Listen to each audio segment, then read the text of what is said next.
what I didn't know, and this is actually the reason why I decided to go self-published over traditional publishing, is what I didn't know is that regardless of whether you are self-published or you traditionally publish, you have to do most of the marketing yourself.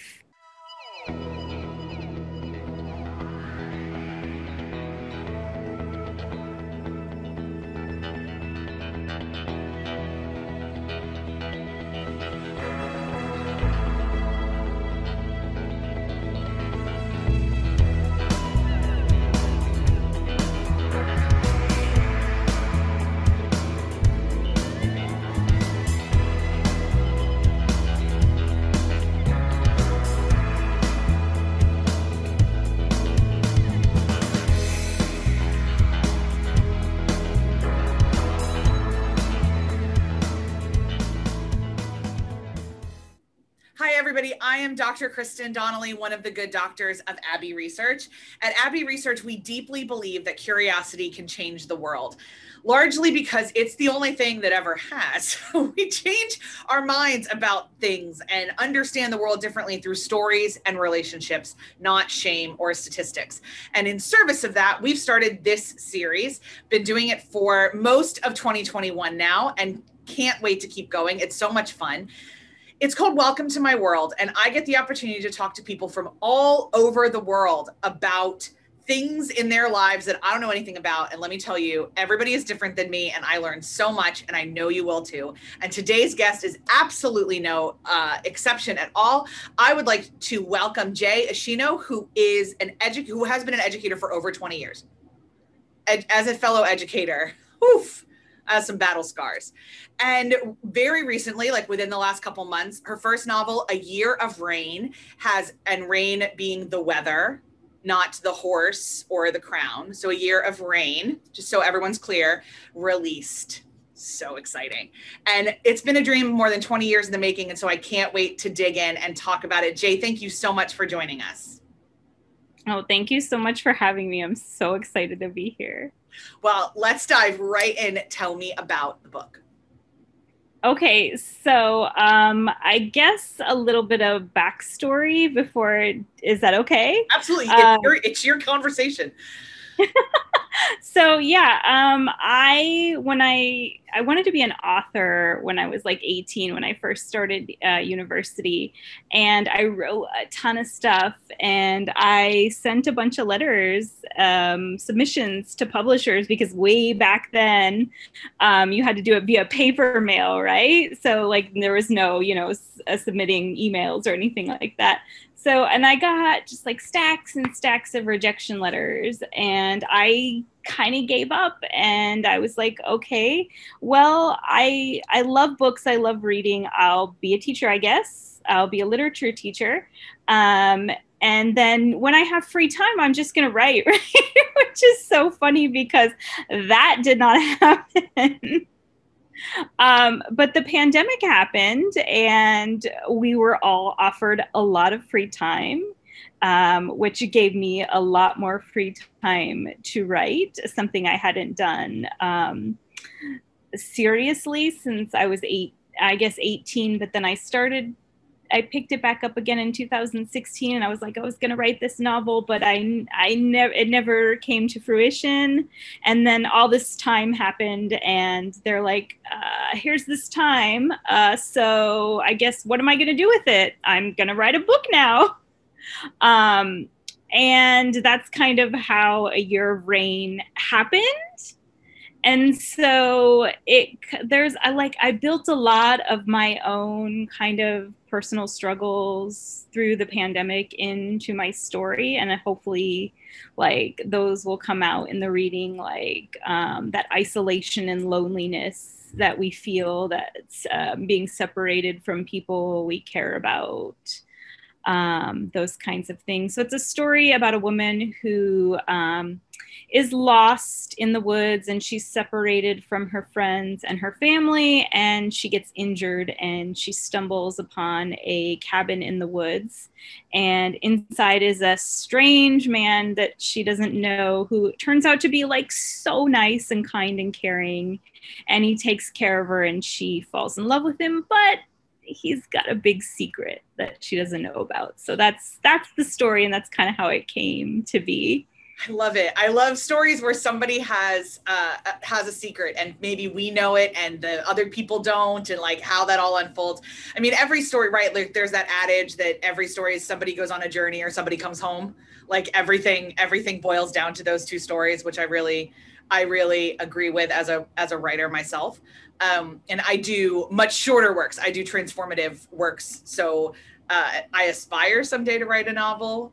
It's not like enough to put it into my life plan right now, the depth of aspiration, because it scares me to try to sustain a story for more than about 100 pages. So this is incredibly, incredibly fun. I'd love to ask a little bit about your process, if I could.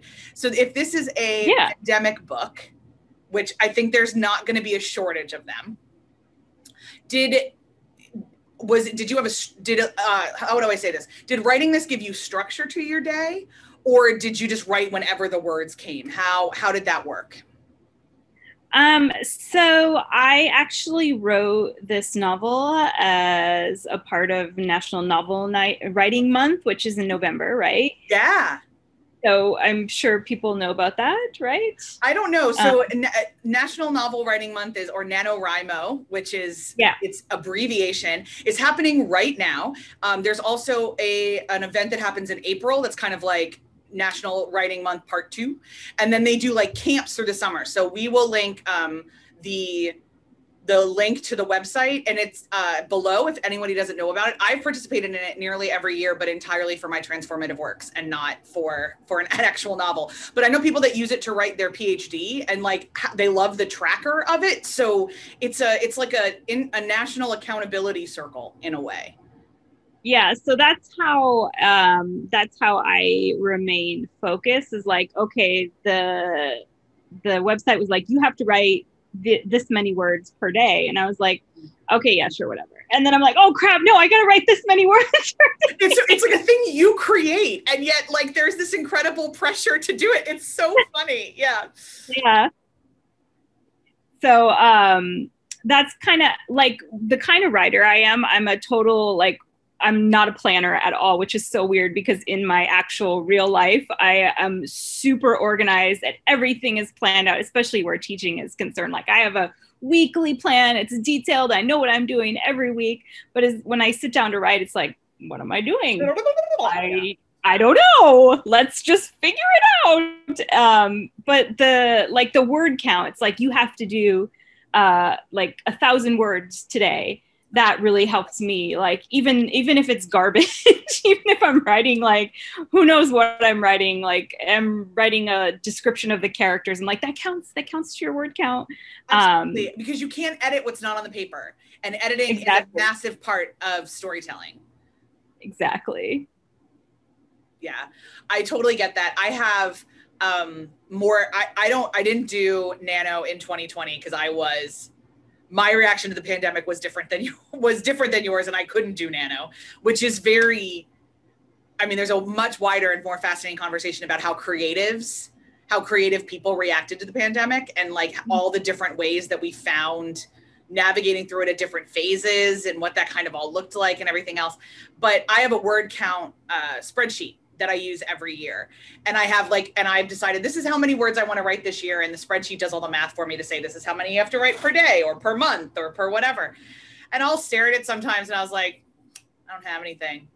I don't have anything at all. So I'll go find like a writing prompt somewhere, and then I can like vomit 700 words. Cause sometimes the prompt can't be in your brain or your own plot. Like sometimes you need it completely different, which is a really weird aspect of writing. Yeah.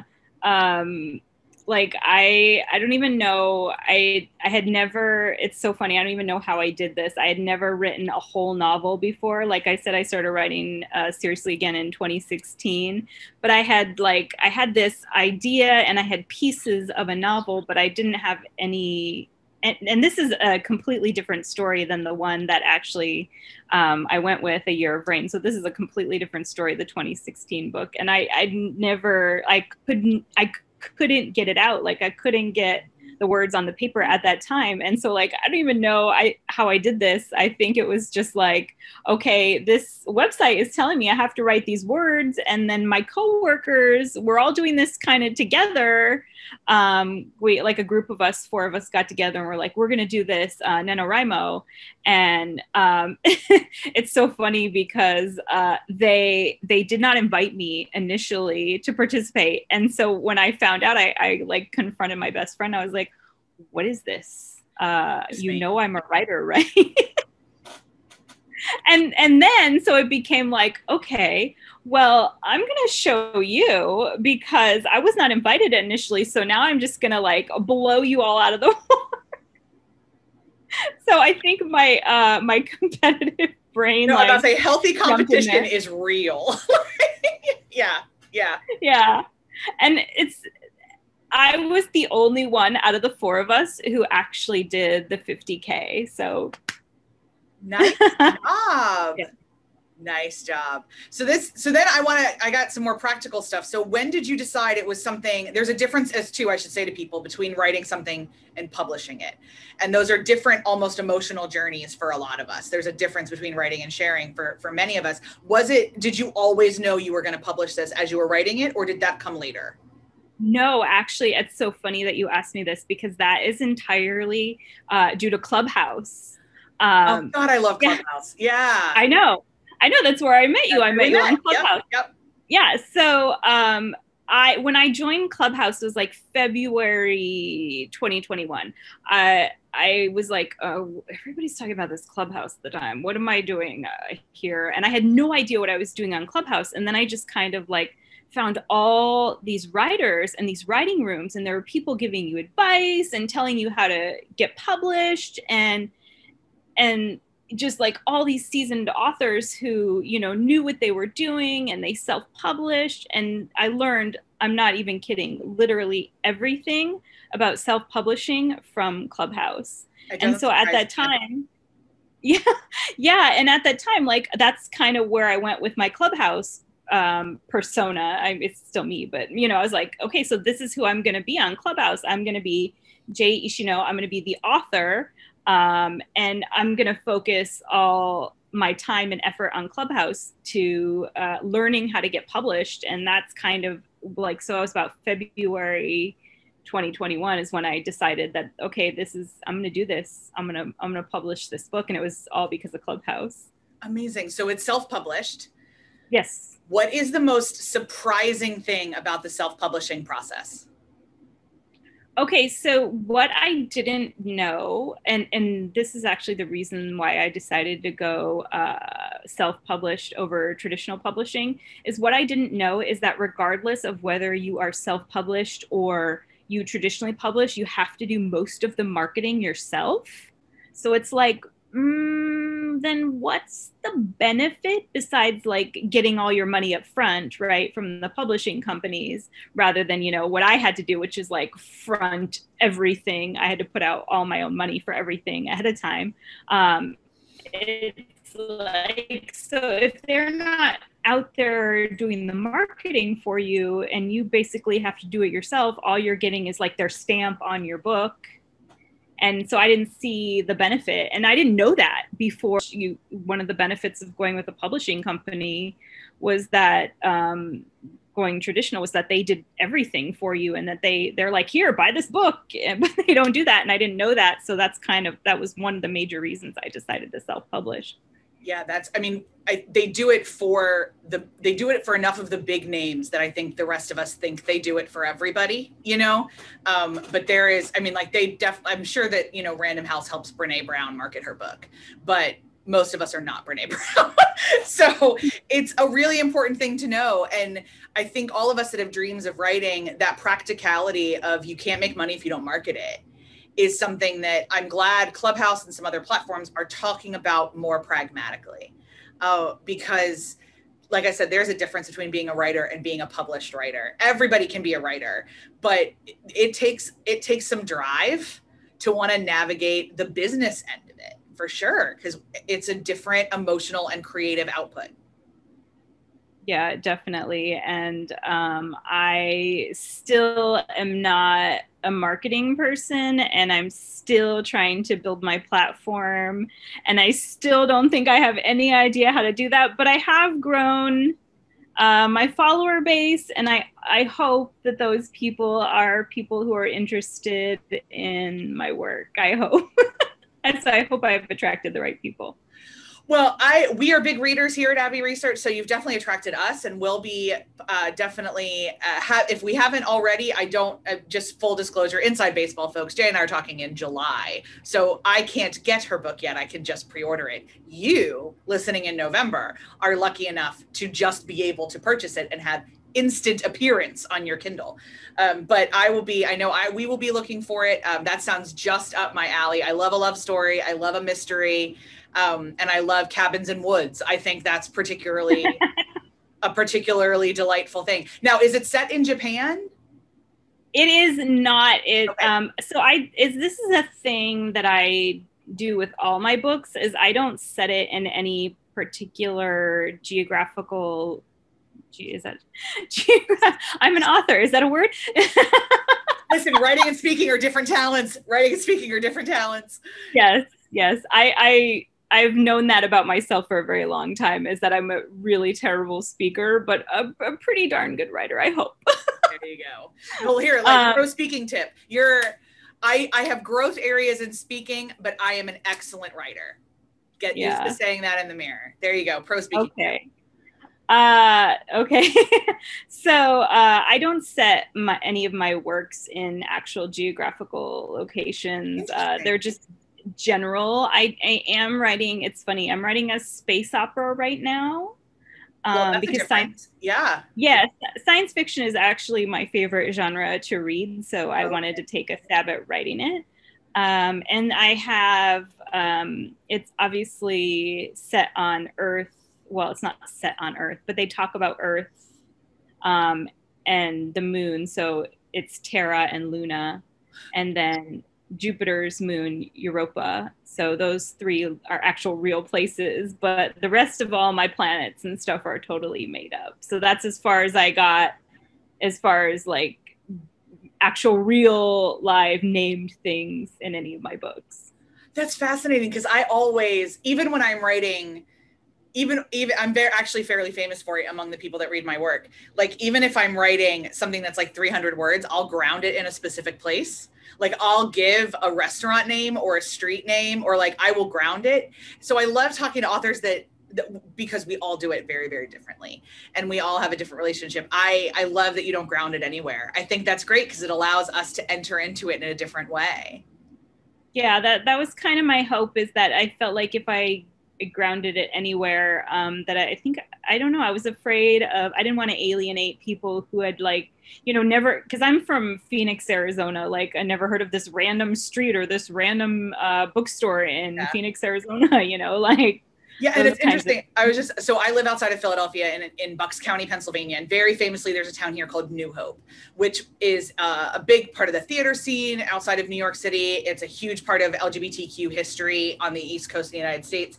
And so it's kind of known, but like not by details, like not necessarily anything significant. And I read a romance novel set in it.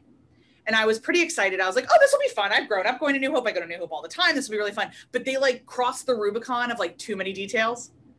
Aww. Like where it was like, and this specific, I'm going to this specific street name and this specific farm and this. And I was like, okay, we have crossed, like there's an art to doing it without making people feel ostracized. And that, I mean, the love story was great, but I was taken, even as a local, taken out of it enough times. And I was like, Jesus Christ, like just say they went down the street. Don't say they like had to walk down Front Street and made a turn onto Pal. Like, it's okay. But it's a subtle dance. It's a really subtle dance for sure. Yeah, I didn't want to be like, oh yeah, they walked down Old Gilbert Road and like 5 people would know what I'm talking about. Like the rest of you are like, okay, what's Old Gilbert Road? And why do I care? Is this going to be significant? Like it's all these little, like I think I'm okay with place names sometimes. Like they went to the Riverside Theater or something like that. But as for street names, unless you're going to give it, unless it's a highway, Like if I'm in LA, like you're going to write about the 5 or the 405 and that's fine. But, and on the East Coast, you have to write about 95 and the nightmare that it is, et cetera, et cetera. But I love, even though I love groundedness, I don't want to have to experience the entire world through your lens. And that's why it's a really interesting. So I can't wait to read yours and see. I'm sure I will assign imprinting in my own brain. Like I'm sure I will assign groundedness because that's how my brain works. So I'll be really fascinated to see what I took from your ambiguity and turned into groundedness in my own brain. Fascinating. There is one thing you should know though, is that it's a post-apocalyptic novel. Of course it is. Well, you said science fiction, so I figured there was a virus or there was a war or there was something. So I love post-apocalyptic stuff. That'll work for me. I tend to not love, I don't know if I'll follow you to your space opera. I tend to not love space. I like famously, I'm a huge Marvel fan girl, but I don't like Guardians of the Galaxy because I don't care about space. No, that's my favorite one. And that's with so many favorites. Like I just don't care. I just don't care about Peter Quill and his various adventures. I just don't care. But it's not like I've just never vibed with space. My husband wanted to be an astronaut growing up though. So I've been to every NASA museum. I've been like the irony. The universe wants me to care about space so badly. And it just doesn't grab me as much as some other stuff. The video games I play are like Dragon Age and Witcher. They're not Mass Effect. Like it just doesn't grab me that much. But my business partner is a huge space nerd. She grew up on Star Trek. So I think she'll probably follow you to your space opera. Wonderful. I'm minding the time here and realizing that I want to honor that. So in parting comments, do you have anything that you'd love to tell our audience about being a writer that they may or may not already know? You know what? Something that I also learned is recently is that, and I've always been a reader, but the more you read, the better you write. And so, yeah, so I really like for research purposes, I had to read a lot of books. Oh my God, world's tiniest violin. Like, yeah. So yeah, just read. Yeah, somebody said once that the strongest leaders are the widest readers. And I think that's so true for writers and communicators and anyone who wants to deal with humans or words. Read as widely as possible. Yeah, for sure. Oh God, Jay, I'm so excited to read your book now. So pals, I will imagine that as you're watching this, there will be a review on Abby Research Reads. And if I've managed to do the timing correctly, Eleanor will make sure there's a link to my review of Jay's book in the show notes. But if not, there will definitely be a link to Jay's book in the show notes, as well as all the ways to get a hold of her on socials, follow her everywhere. And if you're on Clubhouse, find both of us. I promise you in November, we're both still there. So please come find us. Jay, this has been an absolute delight. Thank you so much. Oh, thank you so much for having me. I really appreciate it. This was so much fun. Well, guys, if you liked this video entirely, make sure to give it a thumbs up. YouTube really loves that. If you loved the vibe of the conversation and learning new things, you'll love the rest of our channel. So hit subscribe and ring the bell so you don't miss a single thing. If you like books as much as Jay and I do, then our sister channel, Abby Research Reads, is for you, where we put out reviews of nonfiction, memoirs, fiction books, romance, science fiction. However we think you can help build empathy through the written word, we'll do a review of it. There's a couple scathing ones on there too of some books that really drove us batty. So don't think that it's all a tongue bath at all. Anyway, my name is Dr. Kristen Donnelly. My guest today has been published author, Jay Ashino. This has been Welcome to My World, and I'll see you next time. Bye.